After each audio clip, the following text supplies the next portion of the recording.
सी यहाँ पे अब दो आईपीओस आ रहे हैं, फिजिक्स वाला और टेक्नो क्लीन एयर। सी फिजिक्स वाला के बारे में मैं ऑलरेडी शॉर्ट वीडियो बना चुका हूं, मैं आपको थोड़ा डिटेल में एक्सप्लेन करूंगा कि क्या हो सकता है, क्या अगला बायजूस बन सकता है। जिनको नहीं पता है, बायजूस बैंकरप्ट हो चुका है। एक टाइम पे बायजूस की वैल्यूएशन बहुत तगड़ी वाली थी, $22 मिलियन की। ठीक है, इसमें बहुत सारे बड़े प्लेयर्स थे। आप पूछे कि सर बड़े प्लेयर्स थे कि नहीं, बहुत थे, बहुत सारे थे। ठीक है, रैपिड एक्सपेंशन कर रही थी। ठीक है, उसके बाद आप सभी लोगों को पता होगा कि भाई जो आईपीएल्स होते हैं या फिर जो क्रिकेट मैच होते हैं उसमें यहाँ पे स्पॉन्सर कर रही थी। ठीक है, तो स्पॉन्सर के पैसे भी देने के लिए इनके पास नहीं थे, जिसकी वजह से अब ये इंसॉल्वेंसी में जाती हुई दिखाई दी है। ठीक है, और देखो ये सेक्टर बहुत बेकार है। ठीक है, ये जो फिजिक्स वाला आ गया है, ये सेक्टर इतना प्राइस सेंसिटिव हो चुका है ना, बहुत सारे छोटे छोटे प्लेयर्स आ चुके हैं, बहुत सारे लोगों ने प्राइस कम कर दिया, जिसकी वजह से फिजिक्स वाला अभी भी लॉस मेकिंग है। तो देखो मैं डिटेल में डिस्कस करूंगा। इसके अलावा टेक्नो क्लीन एयर, जिसका ग्रे मार्केट 22% का है, जिसमें लिस्टिंग इन अच्छे हो सकते हैं, वो सब मैं डिस्कस करूंगा। वीडियो अंत तक देखेगा। एंड देखो, अगर चैनल को फर्स्ट टाइम विजिट करें, जरूर सब्सक्राइब कर देना स्टॉक मार्केट फंडा को। और अगर हमारे कम्युनिटी में आना चाहते हैं, ठीक है, या आईपीओ आपकी फैमिली के अंदर अकाउंट ओपन करना चाहते हैं, ठीक है, डीमेट अकाउंट, तो हमारे लिंक से अकाउंट ओपन कर सकते हैं। और अगर अकाउंट ओपन कर लोगे तो मैं आपको कम्युनिटी में भी आपको ऐड कर दूंगा, काफी चीजें बेनिफिट्स मिलेगी। ठीक है, कि मार्केट में क्या चल रहा है, वो इंपॉर्टेंट न्यूज, स्क्रीनर्स बहुत सारे, ठीक है, वो सब आपके लिए शेयर कर दूंगा। ठीक है, चलिए सबसे पहले बात करते हैं यहाँ पे फिजिक्स वाला की। देखो आईपीओ आने वाला है 11 से 13। ठीक है, 2 दिन के बाद फिजिक्स वाला का आईपीओ आने वाला है। इसमें ऑलरेडी बड़े प्लेयर्स आ चुके हैं। आप देखोगे 136 करोड़ का यहाँ पे बड़े प्लेयर्स ने ट्राई कर लिया है। ठीक है, ग्लोबल फॉर्म करके एक फॉर्म है, जिन्होंने यहाँ पे ऑलरेडी 136 करोड़ अप्लाई कर दिए हैं। ठीक है, फिजिक्स वाले के अंदर प्री ओपनिंग के अंदर, यानी कि बड़े प्लेयर्स आए हैं स्टॉक के अंदर, वो अच्छी बात है। ठीक है, अब फिजिक्स वाला में यहाँ पे है क्या। ठीक है, तो देखो फिजिक्स वाला में कुछ प्रमोटर भी अपना स्टेक सेल करे और कुछ फंड रेजिंग भी करते हुए दिखाई दे कि भाई नए नए जो फिजिकल स्टोर्स होते हैं या फिजिकल जगह होती है जहाँ पे वो लोग एजुकेट करते हैं, पढ़ाते बच्चों को। ठीक है, वो यहाँ पे वो लोग ओपन करने वाले हैं। ठीक है, जिसकी वजह से लोग फंड रेजिंग भी करते हुए दिखाई दे, थोड़ा बहुत डेट कम करने वाले। तो बहुत सारे रीजन है जिसकी वजह से फिजिक्स वाला अपना आईपीओ लाता हुआ दिखाई दिया है। ठीक है, अब देखो जिनको नहीं पता है फिजिक्स वाला है कौन, ठीक है, तो आप सभी लोगों ने ये पर्सन का चेहरा देखा होगा। इनकी यूट्यूब चैनल है, कुछ 16-17 मिलियन सब्सक्राइबर्स है, और इनके थ्रू ही सभी लोग फिजिक्स वाला को पहचानते ही जानते हैं। ठीक है, अब देखो एक एक डिफरेंस है जो मैं आपको बताना चाहता हूं, ध्यान से सुनेगा।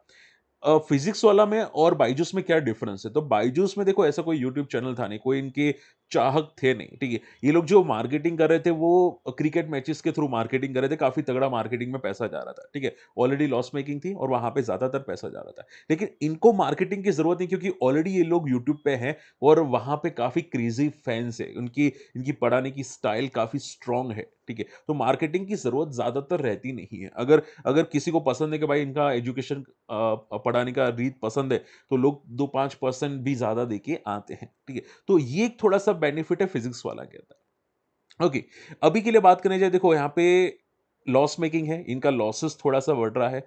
हालांकि रिसेंटली FY 25 के अंदर इबिट्टा बेसिस पे कंपनी प्रॉफिटेबल हुई थी।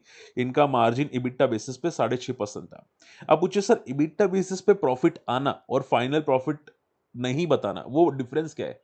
तो डिफरेंस एक ही है कि कभी कभी अदर एक्सपेंसेस होते हैं, अदर खर्चे होते हैं, जिसकी वजह से लॉस आ जाता है। ठीक है, तो आप ये समझो कि ऑपरेटिंग बेसिस पे इनको ये लोग प्रॉफिटेबल आते हुए दिखाई दिए करंट क्वार्टर के अंदर, करंट ईयर के अंदर आप बोल सकते हैं। ठीक है, बट देखो ये कभी कभी जुमले भी हो जाते हैं। हम लोग भी जानते हैं कि भाई थोड़ा बहुत अपना एक कुछ छोटा मोटा एक्सपेंस कट कर देते हैं, मेन जो एक्सपेंस होता है कट कर देते हैं। ठीक है, उसकी वजह से यहाँ पे बिट्टा कम हो जाता है। ठीक है, प्रॉफिट लॉसेस कम हो जाते हैं। ठीक है, सो वो देखते हैं यहाँ पे कि क्या ये सस्टेन कर पाते हैं। बट प्रॉब्लम डेफिनेटली है अभी भी इनकी बैलेंस शीट में, अभी भी फाइनल बैलेंस शीट में लॉसेस आपको जरूर दिखाई दे रहे हैं। ठीक है, कंपनी ने बहुत तगड़ा एक्सपेंशन किया है। अभी रिसेंटली 3 साल के अंदर ऑफलाइन प्रेजेंस अपनी काफी तगड़ी बढ़ाई है फिजिक्स वाला के अंदर। ये बहुत स्ट्रांग बात है। ठीक है, अब ध्यान से सुनेगा। आप पूछे सर क्या लॉन्ग टर्म के लिए पॉजिटिव हो सकते हैं, मैं आपको ना बोलूंगा। आप देखो जब तक ये कंपनी डेट फ्री ना हो जाए, जब तक कंपनी प्रॉफिटेबल ना हो जाए, तब तक इसको मत देखो। हाँ, अगर आपको देखना है बाद में देख सकते हैं। ठीक है, अब सी पता है प्रॉब्लम क्या है, ये सेक्टर बहुत बेकार सेक्टर है। जैसे कि मैं आपको बताना चाहूंगा, ये जो सेक्टर है इसकी ऑलरेडी लिस्टेड कंपनी मार्केट में है बहुत सारी। ठीक है, लाइक एनआईटी लर्निंग, आप देखोगे एनआईटी लर्निंग ये भी यहाँ पे सेम ट्रेनिंग इंस्टीट्यूट प्रोवाइड करती है। ठीक है, एजुकेशन प्रोवाइड करती है। ठीक है, शांति एजुकेशन हो गया, कैरियर पॉइंट एजुकेशन हो गया, CL एजुकेट हो गया, ये सब है। बट आप देखोगे वो लिस्टिंग के बाद क्रैश ही होते हैं, थोड़े ऊपर जाते हैं, ठीक है, थोड़े डेफिनेटली ऊपर जाएगा भाई, 300 का 600 हो गया। ठीक है, आप बोले जी सर खराब है, आप तो बोल रहे थे खराब है, लेकिन उसके बाद देखो काफी तगड़ा क्रैश हुआ। बहुत सारी कंपनी से और जो परफॉर्म नहीं कर रही है, लॉन्ग टर्म के अंदर ही परफॉर्म नहीं कर रही है। ठीक है, शॉर्ट टर्म की बात तो दूर के, लॉन्ग टर्म में परफॉर्म नहीं करती है। ठीक है, तो वो एक थोड़ा सा इंपैक्ट रहेगा, क्योंकि सेक्टर बहुत कंजस्टेड सेक्टर है। ठीक है, आप देखोगे ये भी एक टाइम पे 100 से लेके सीधा 10 रुपए पे आ चुका था। ठीक है, सेक्टर बहुत बहुत रिस्की सेक्टर है, आप समझ रहे हैं। ठीक है, कुछ भी हो सकता है, और लॉस मेकिंग कंपनी तो भाई एक बार अगर बंद हो गया ना कंपनी, तो प्रॉब्लम क्रिएट कर देगा। ठीक है, ओके, तो आई होप ये पॉइंट समझ में आया है। हालांकि अगर आप बात करें जाए एजुकेशन सेक्टर, तो उसमें आप देखोगे 15 से 16 लाख करोड़ का यहाँ पे अभी एजुकेशन सेक्टर चल रहा है, जिसमें 10% का सीएजीआर ग्रोथ आपको दिखाई जरूर दे रहा है। ठीक है, और जिनको नहीं पता है भाई, एजुकेशन एक नॉन प्रॉफिटेबल ऑर्गेनाइजेशन होता है, और अगर गवर्नमेंट कुछ स्ट्रांग रूल्स लाती है, ठीक है, या हमारे इंडियन एजुकेशन को चेंज करने की कोशिश करती है, तो जितने भी प्राइवेट कंपनीज है, आज नहीं तो कल, कल नहीं तो परसों प्रॉब्लम में आ जाएगी। आप भी जानते हैं, मैं भी जानता हूं। ठीक है, अगर कुछ गवर्नमेंट ज्यादातर फोकस करे एजुकेशन पे, फ्री एजुकेशन कर दे, ठीक है, अच्छे अच्छे टीचर्स लाए, तो देखो ऐसा नहीं बोल सकते कि भाई नहीं होगा, हो सकता है। ठीक है, मोदी जैसे नेता बहुत सारे होते हैं इंडिया में। ठीक है, अगर ऐसा कुछ हुआ तो भाई ये सभी लोगों की, आप बोल सकते हैं कि भाई 20 रिपोर्ट ले, मतलब घर पे लेके जाना पड़ेगा। ठीक है, सो वो ध्यान में रखिएगा, इसकी वजह से थोड़े से इंपैक्ट है। जैसे कि आप देख सकते हैं यहाँ पे प्रॉब्लम क्या है, प्रॉफिटेबिलिटी में प्रॉब्लम है इनकी। बायजूस जैसी कंपनी बहुत सारी है मार्केट में, अन एकेडमी, एलियन, वेदांतु जैसी बहुत तगड़ी फ्लैगशिप कंपनी है, जो इंपैक्ट कर सकती है इनकी बैलेंस शीट को। ठीक है, प्रॉफिटेबिलिटी काफी हद तक इंपैक्ट होती हुई दिखाई दी because of the strong competitions. ठीक है, तो वो एक प्रॉब्लम डेफिनेटली है सेक्टर के अंदर। सो ऑल इन ऑल मैं आपको बोलूंगा, ना लिस्टिंग इन के लिए देखो, ना लॉन्ग टर्म के लिए देखो, टोटली अवॉइड करो अभी के लिए, जब तक कंपनी प्रॉफिटेबल और डेट फ्री ना हो जाए। ठीक है, ओके, इसके अलावा आई होप देखो बात समझ में आए, अगर पसंद आए तो वीडियो को शेयर जरूर करना, आपके ग्रुप तक पहुंचाना, क्योंकि काफी लोग करते हैं चीजें। ठीक है, सपोर्ट कर लेने एक बार के लिए, शेयर जरूर कर देना, लाइक कर देना।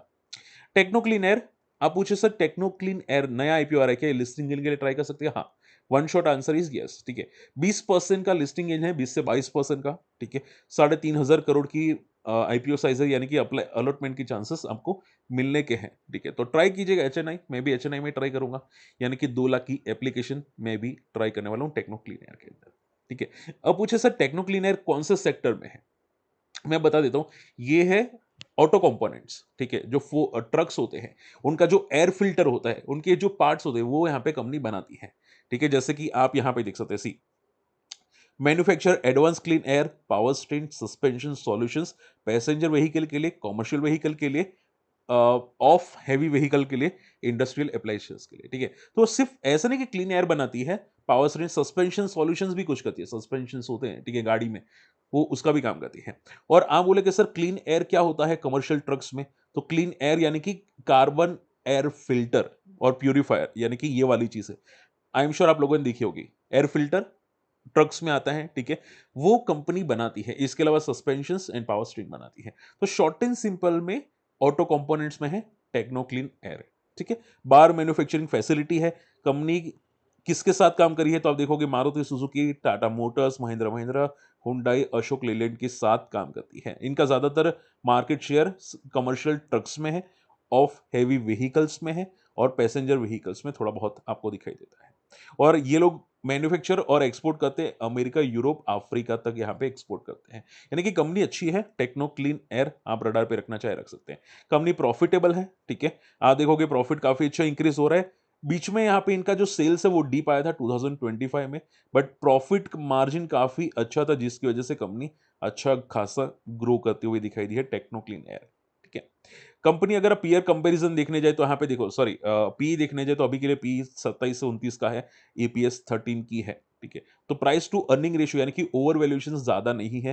कंपनी का डेट बहुत ही मार्जिन में लिमिटेड डेट है। ठीक है, सो काफी अच्छी कंपनी है, और पीयर कंपैरिजन में बॉश आती है। बॉश अगर बात करने जाए तो ओवर वैल्यूएशन ज्यादा है टिमकन बॉश में, और टेक्नो क्लीन एयर में ओवर वैल्यूएशंस कम आपको दिखाई देती है। ठीक है, और इनका revenue more than Timken India पे है। ठीक है, मोर देन टिमकन इंडिया जितना यहाँ पे रेवेन्यू आपको दिखाई जरूर देता है। ठीक है, तो टेक्नो क्लीन एयर ज्यादा बेटर है एज कम्पेयर टू पीयर, और मुझे लगता है लिस्टिंग इनके लिए जरूर फोकस करना चाहिए टेक्नो क्लीन एयर। और आप यहाँ पे देख सकते हैं, कहाँ पे गया, सी 22% के लिस्टिंग इन है, तो आई थिंक लिस्टिंग इन के लिए जरूर ट्राई किया जा सकता है टेक्नो क्लीन एयर, ठीक है। बाकी फिजिक्स वाला टोटली अवॉइड कैटेगरी में आता है। आप क्या अप्लाई करने वाले कि नहीं, मुझे कमेंट जरूर कीजिएगा, वीडियो शेयर करना मत भूलिएगा।